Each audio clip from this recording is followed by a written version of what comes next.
following data has been retrieved from a degraded magnetic tape, labeled log 0841.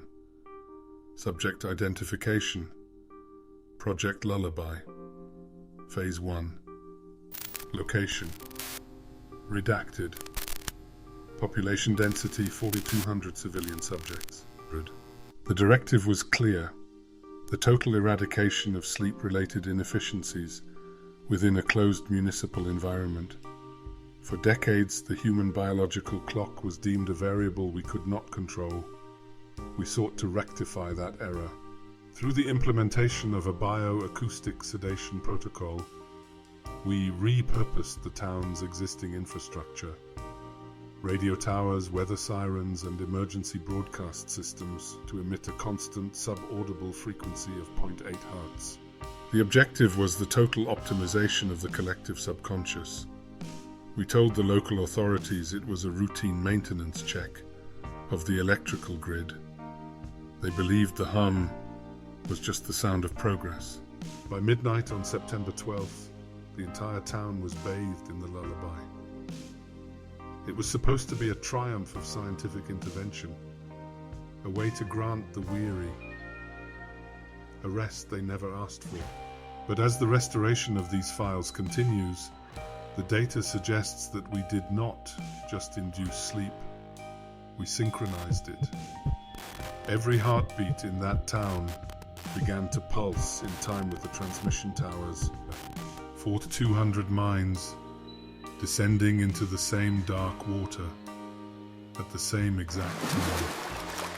What follows is the preliminary record of the first 48 hours.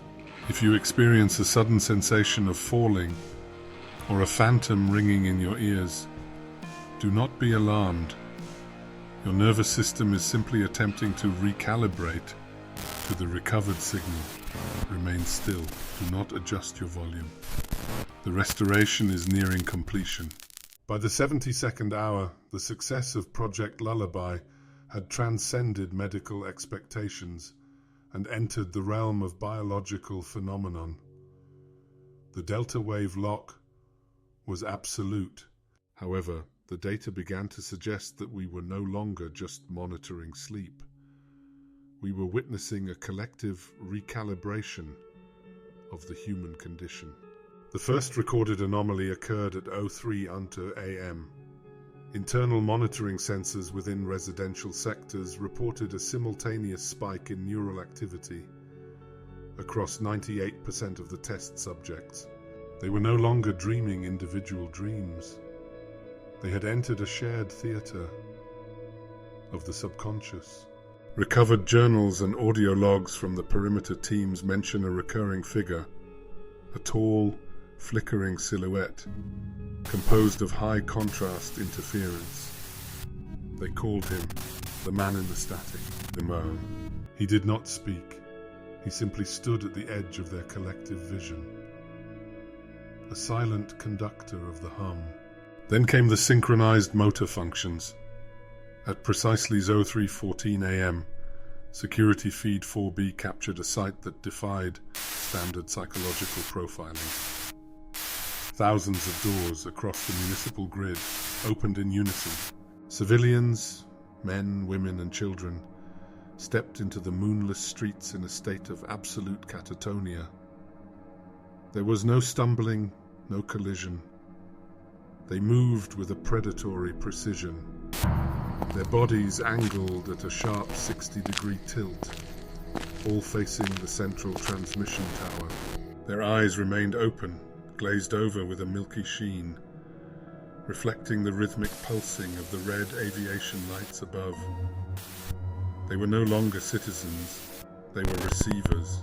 This is where the archival footage becomes structurally compromised, reflecting the physical degradation of the environment itself. Our technicians observed a localized effect termed structural softening. Under the relentless vibration of the 3.0 Hz pulse, the molecular density of the subjects appeared to fluctuate. Total containment was established by the 5th day, though the term containment remains a generous interpretation of the catastrophic reality within the broadcast zone. When Recovery Team Alpha 6 breached the perimeter, they were met not with resistance, but with a silence so heavy it felt physical. To ensure the survival of the retrieval units, the High Command issued a set of non-negotiable mandates, codified as the rules of survival. These were not mere suggestions. They were the only barrier between cognitive stability and total biological assimilation. Every operative was equipped with Grade A acoustic isolation headsets, sealed with industrial-grade pressurized gaskets. The first and most vital rule was simple. Under no circumstances must the seal be broken. If a headset malfunctioned, the directive was immediate self-termination. We found that once the lullaby enters the auditory canal, it does not just play music. It begins to harvest the listener's memories, to fuel its own expansion. Operatives reported hearing the voices of deceased relatives, whispering from behind the static, beckoning them to remove their protection and join the chorus. The second rule concerned the sleepers themselves. Thousands of subjects remained standing in the streets, frozen, in a state of rigid catatonia. Though they appeared as statues, their internal systems were operating at 400% capacity. The directive was clear. Do not touch the subjects. Do not attempt to wake them. To the sleepers, anyone not synchronized with the frequency is viewed as a foreign pathogen. If a sleeper is touched, their nervous system triggers a violent, involuntary reflex, not of the muscles, but of the sound itself.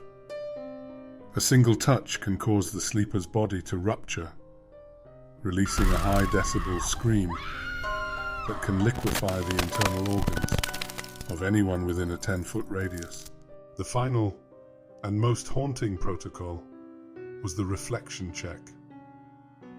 Before exiting any sector, operatives were required to stand before a mirror. If your reflection appeared to be awake and moving in sync with you, you were cleared for extraction. However, if your reflection appeared to be sleeping, if its eyes remained closed while yours were open, you were declared compromised.